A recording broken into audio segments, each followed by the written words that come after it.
Olá, seja muito bem-vindo, seja muito bem-vinda ao nosso canal da IBD aqui da família The Blue.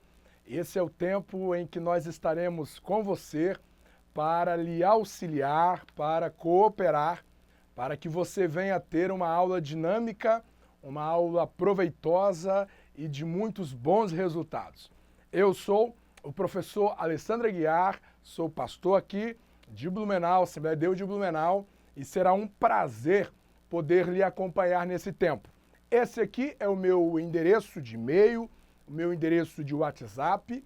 Caso você deseje que nós possamos lhe ajudar um pouco mais da nossa proposta aqui, será um prazer receber o seu contato. A lição de hoje é a lição número 6, quem domina a sua mente. Será uma lição fantástica, fabulosa, e eu creio que você dará a melhor aula da sua vida. Afinal, é isso que poderá surpreender os seus alunos.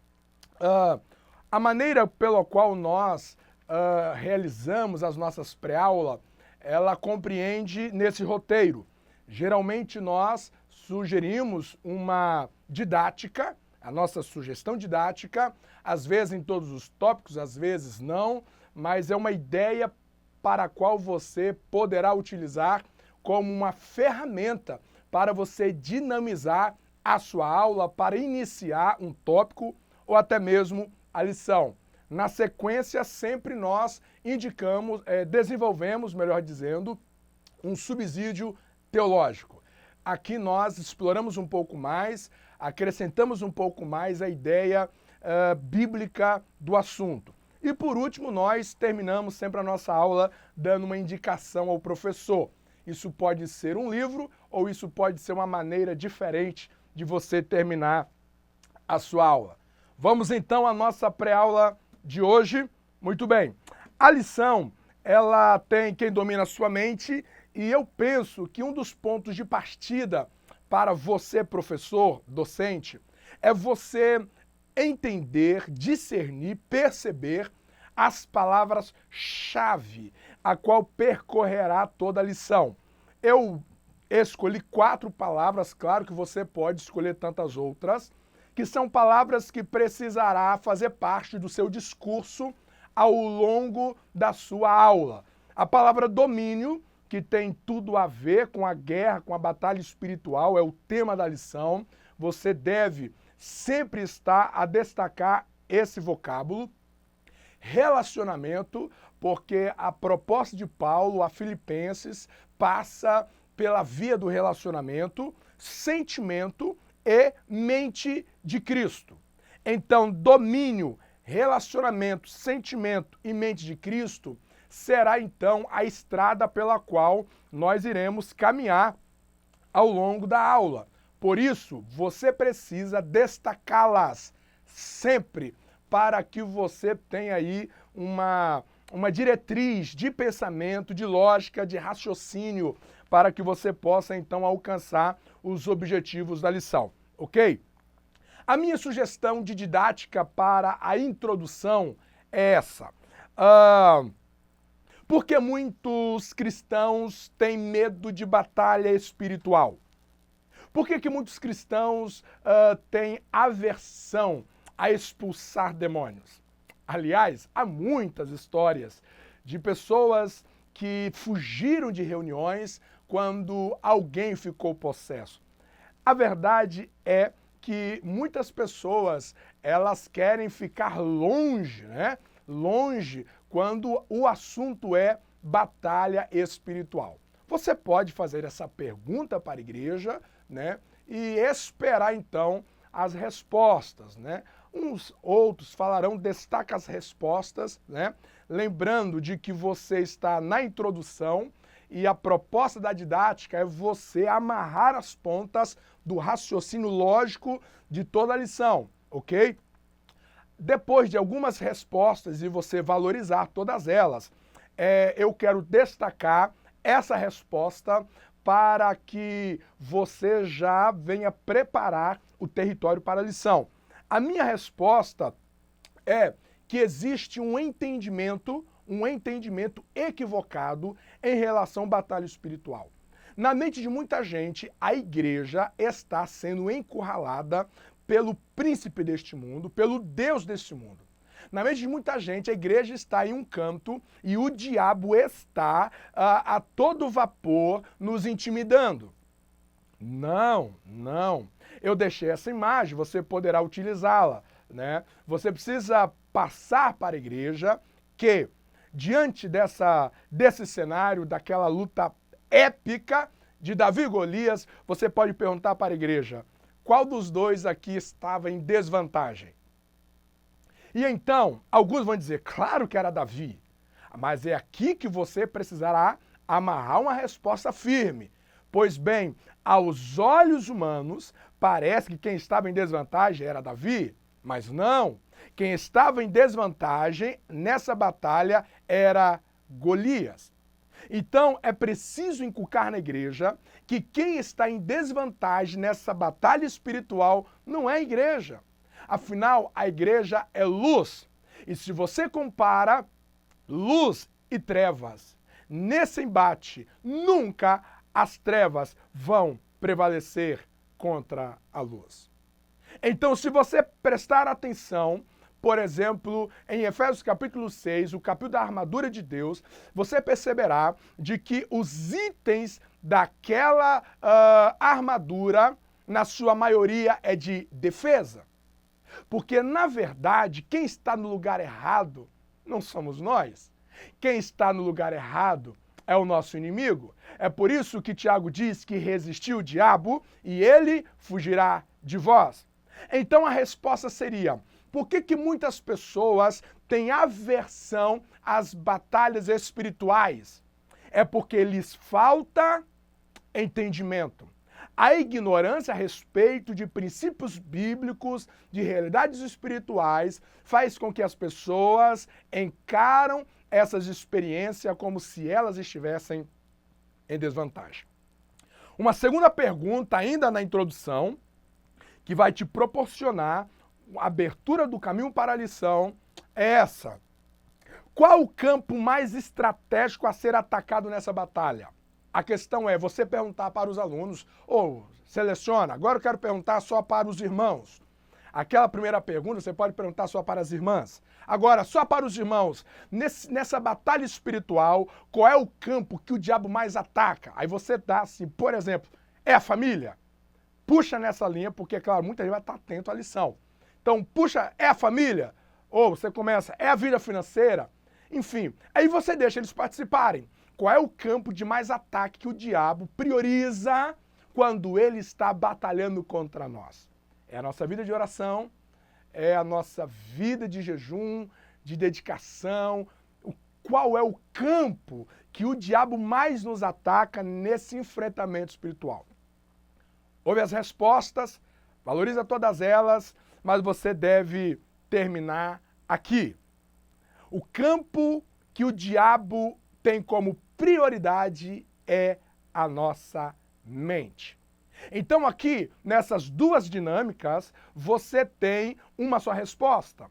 Por que muitos cristãos, eles têm aversão a batalhas espirituais? Por causa do entendimento. E qual é o campo que o diabo mais ataca? O entendimento.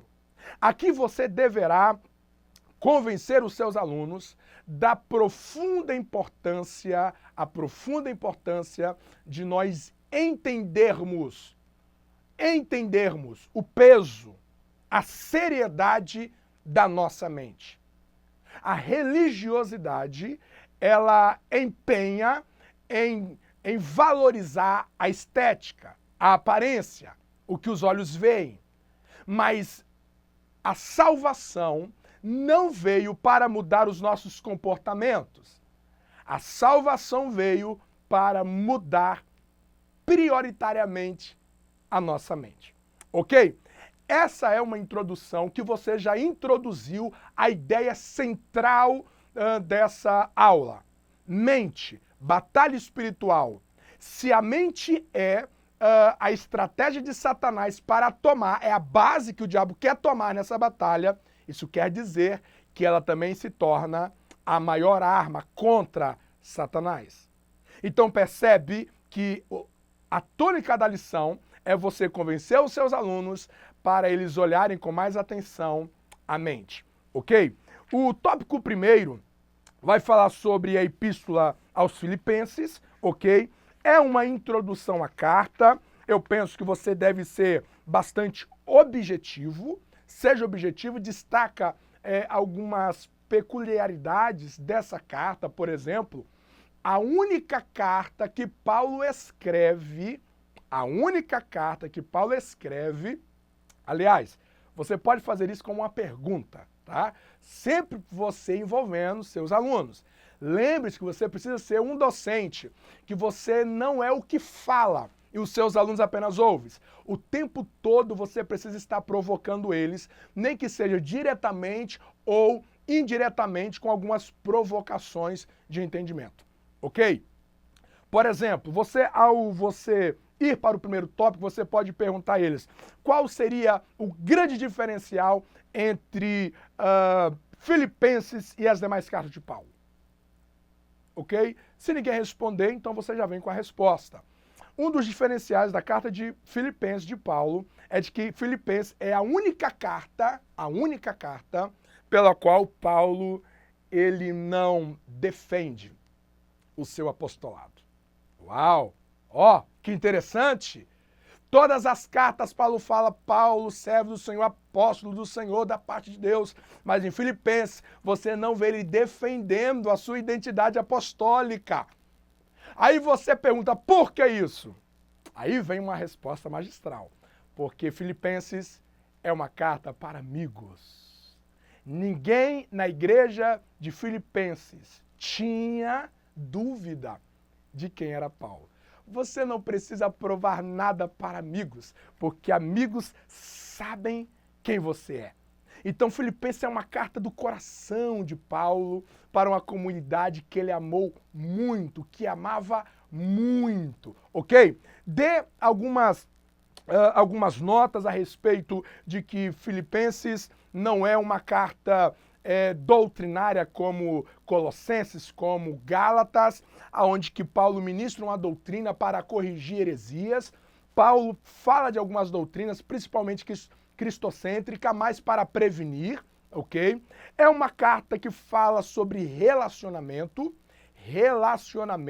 o quanto que no mundo espiritual o relacionamento interpessoal é relevante.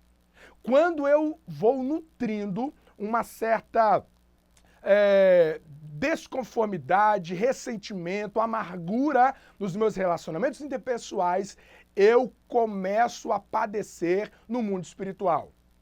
E o ensino que Paulo, pela qual vai ensinar então aí algumas realidades em relação à mente de Cristo, ao sentimento de Cristo, ok? Eu aconselho a você não debruçar muito aqui, porque há muita coisa que você pode explorar a respeito do tema dessa lição sobre a mente, ok? Faz algumas abordagens e já avança para o segundo tópico. Muito bem, vamos então para o tópico 2 sobre a mente no contexto bíblico. A minha sugestão, olha o que eu fiz. Eu escrevi todas as palavras-chave do tópico 2. A ideia, você pode fazer, por exemplo, você pode escrever essas palavras no quadro, ok? Ou você pode destacá-las na revista. Pede para os seus alunos circular essas palavras-chave. Mente, entendimento, intelecto, pensamento, sentido, compreensão, raciocínio, decisão, atitude, modo de pensar. Aí a palavra emoção, que não está nessa expressão, está emotiva e volitiva. São as únicas palavras que não estão nesses termos aqui, ok? Pede para eles sublinhar ou circular uma maneira de você interagir com os seus alunos. Qual seria o destaque para o tópico 2? Também aconselho a não demorar muito tempo, mas há um valor muito importante aqui. É de que aqui esses termos falam do contexto bíblico da palavra mente. Então, quando a Bíblia fala de mente, a Bíblia está falando em linhas gerais de entendimento, de intelecto, de pensamento, de sentido, de raciocínio, atitude e assim por diante. A ideia aqui é, por isso que a nossa mente é um campo de batalha que o diabo quer imperar. Porque se ele dominar a nossa mente, ele estará regendo os nossos entendimentos, os nossos pensamentos, os nossos sentimentos, a nossa compreensão, os nossos raciocínios, atitude, decisão, emoção, vontade e assim por diante. A ideia aqui é que você precisa levar a sério a sua mente, porque se o diabo dominá-la, então você terá perdido tudo isso para o diabo. Eu leria Coríntios capítulo 10, versículo 4, que é o texto que fala que as nossas armas elas não são carnais, mas são poderosas em Deus para a destruição de fortalezas.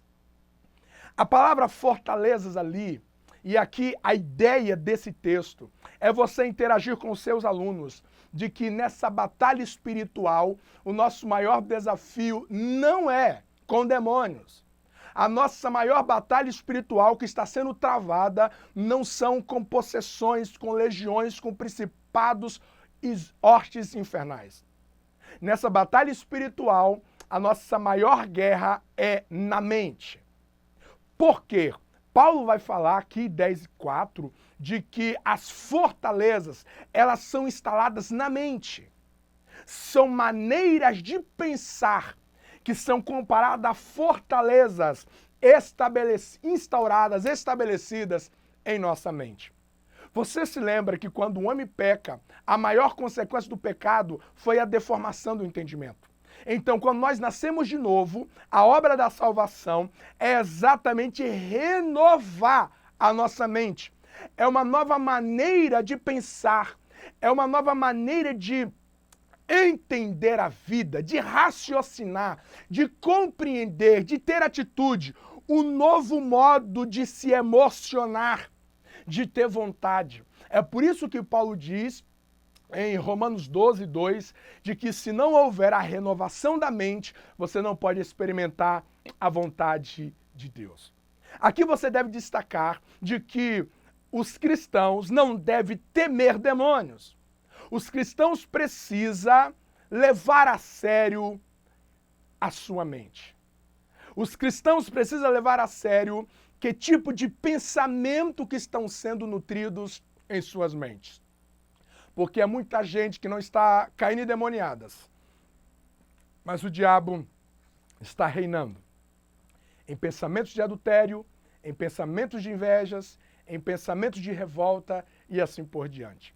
Eu penso que o tópico 2, você deveria destacar essa ideia. Perdeu a mente? Você perdeu tudo isso.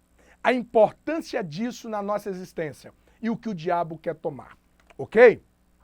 Bom, eu penso que a tática, o ponto, a tônica maior da lição seria o tópico 3. Porque o tópico 3 vai falar sobre a mente de Cristo. A minha sugestão didática é você pedir para que eles leem 1 Coríntios, capítulo 2, versículo 16.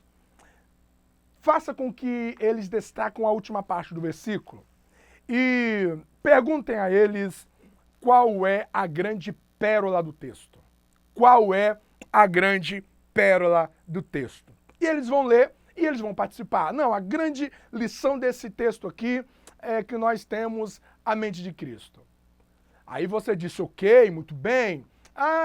Aí você vai valorizando as respostas. Mas assim, ó, o destaque, a ideia aqui é você ir provocando eles. Você fala, gente, tudo isso que vocês estão dizendo é verdade. Agora, eu quero acrescentar ao que vocês disseram duas coisas. A primeira coisa é o nós. Não é os líderes que têm a mente de Cristo. Paulo está escrevendo para a igreja.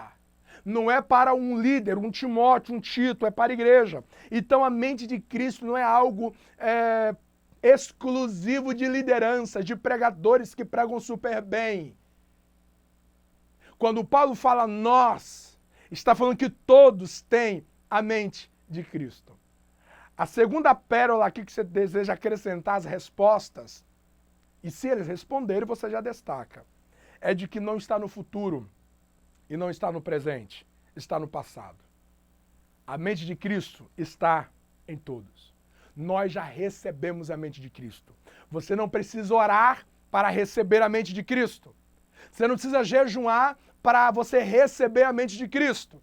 Todos que nasceram de novo têm a mente de Cristo. Aí então vem a pergunta magistral. Por que essa mente não é manifestada? Todos temos. Se você nasceu de novo, você tem a mente de Cristo. Então o que é a mente de Cristo? A mente de Cristo é você pensar como Jesus pensava. É você compreender como Jesus compreendia. É você ver com os olhos de Jesus. Aí a pergunta é, por que essa mente não é manifestada? Se nós temos, então a questão é que o que nós temos não vem para fora. Por que não vem para fora? Separe 2 em 2 aí, ou 3. Quero que vocês pensem um pouco aí, por que a mente de Cristo, que já está em nós, não vem para fora. Separa, toma uma água, deixa eles conversar entre eles, e então você puxa a sala para você e ouve as respostas. Valorize todas elas. Uns vão falar por falta de maturidade, as pessoas não estão sendo maduras e eles não têm buscado. Enfim, valorize todas elas, porque tudo isso também compreende a falta da meditação das Escrituras e eles entenderem de que a vida de Cristo é para eles imitarem, eles perseguirem isso, eles empenharem nisso. Faça os destaques das respostas, prepare uma resposta final para fechar essa questão. A ideia aqui é que a nossa mente se torna um campo de batalha, porque o diabo sabe que essa mente já é de Cristo. Mas ele quer nos confundir, ele quer nos embaralhar, ele quer nos tornar indecisos, incertos. Ele quer nos deixar embaraçados. E nós sabemos de que a nossa mente se torna o nosso maior desafio. Eu desejo lhe dar uma pérola que isso muito me tocou na minha meditação, é de que João capítulo 21, versículo 1, você pode compartilhar isso com seus alunos. Depois disso, quando você começa a ler um texto dizendo depois disso, qual é a pergunta ligeira? Depois de quê?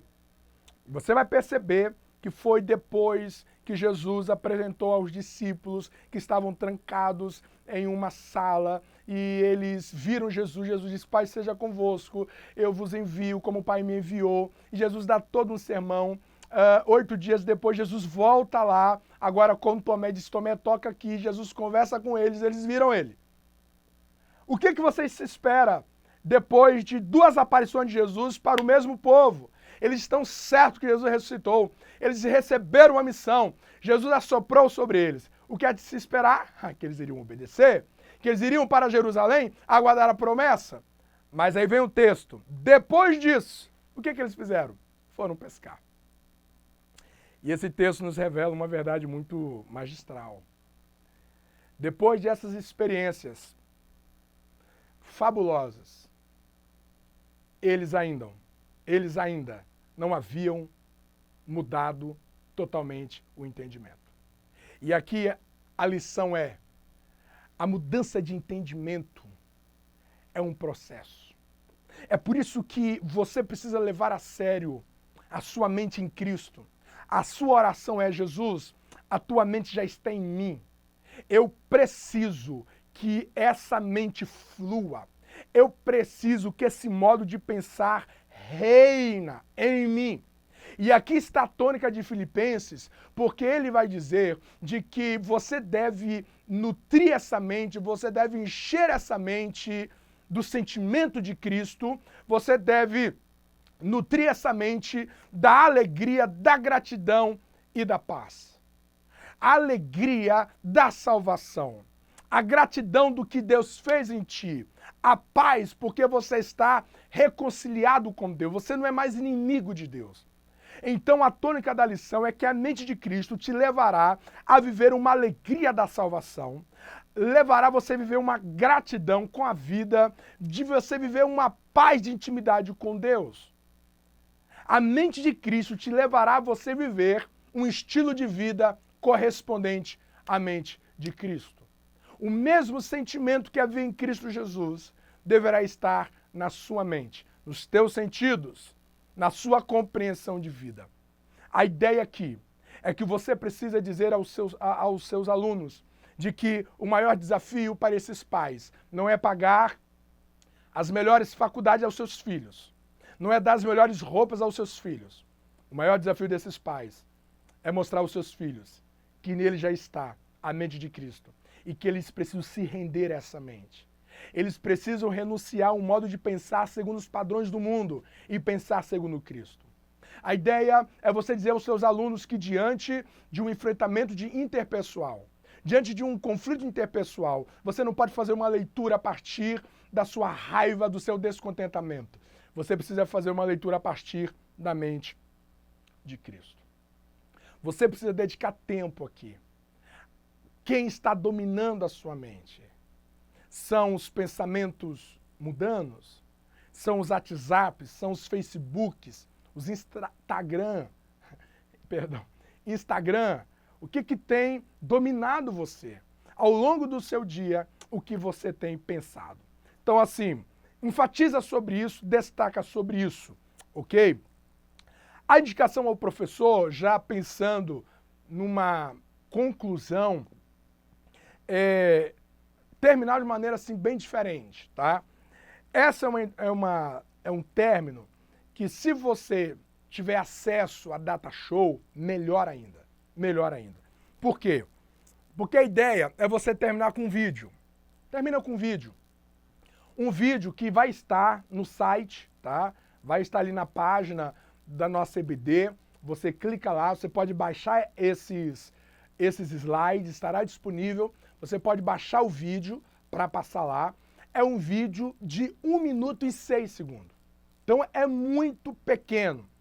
E é uma maneira de você terminar a aula diferente, tá? É um vídeo que vai parte de um filme da Dama de Ferro, a Margaret, que é uma mulher que entrou para a história na Inglaterra, conhecido como a Dama de Ferro. E esse filme vai falar algumas verdades fabulosas a respeito do assunto de mente. Quando você assistir o vídeo, você verá o quanto que isso é verdadeiro. Após você assistir o vídeo de 1 minuto, você vem com esses slides. Vamos destacar as seguintes palavras do vídeo. Pensamentos, gera palavras, gera ações, gera hábitos, gera caráter e gera destino. Tudo começa com pensamento. Tudo começa na mente. Tudo começa na mente. Isso aqui está no filme. Essas palavras estão no filme. Estou aqui apenas para você destacar aos seus alunos a ênfase do seu raciocínio.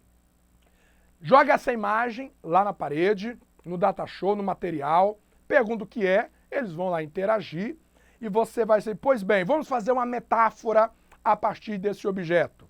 Aqui, vamos pensar que seja a informação, o pensamento. Tudo que você pensa entra, é uma informação que está no seu entendimento. Essa manivela é aquilo que vai mover isso, é o que vai exercitar isso. E o que sai é as suas ações. Então, aí vem a surpresa, a nossa mente.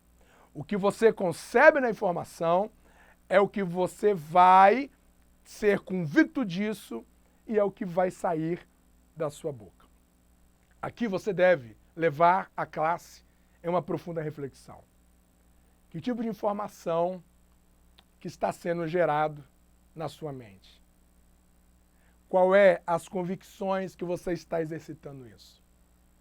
Que tipo de palavra está sendo na sua boca? É aqui que o diabo está querendo mexer com a gente. Ele quer ditar a nossa mente, para que as nossas convicções sejam equivocadas e para que as nossas ações sejam conforme a sua vontade. Você precisa encorajar os seus alunos a levar a sério a mente a tal ponto de que diariamente eles devem avaliar o que está ocupando a mente deles. O que está ocupando? Existem cristãos que passam dia sem meditar em um versículo da palavra. Não há um louvor, não há um versículo bíblico que passa na sua mente. Essa pessoa precisa disciplinar a sua mente, render essa mente a Cristo. Render essa mente a Cristo. Aqui você pode trabalhar ressentimentos, mágoas, memórias do passado. Você deixa Deus usar você na área do entendimento para com os seus alunos. Talvez seja você que estará dando essa aula. Talvez seja você que precisa render essa mente mais a Jesus. Termine a sua aula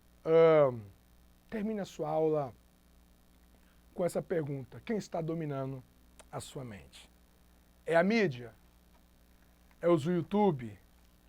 É as redes sociais? O que está dominando a sua mente? O que está dominando a sua mente? Separe a classe ou pede para eles escrevam uma frase que sintetiza o que mais te tocou nessa manhã. Dê tempo para eles, coleta as respostas, valoriza todas elas e ore para que nós possamos viver intensamente a mente de Cristo no casamento, nas nossas relações interpessoais e com a vida. Lembre-se que a sua mente é o campo mais importante nessa batalha espiritual. Professor, eu desejo uma ótima aula para você. Seja criativo. Eu lhe dei poucas ideias. Você pode ampliar isso. Você pode surpreender os seus alunos. Desejo que seja a melhor aula da sua vida. Lembre-se, é uma pré-aula, não é uma exaustão teológica, mas são algumas sugestões para poder te ajudar. Que o Senhor te abençoe e tenha grandes experiências com Deus. Boa aula! Jesus te abençoe!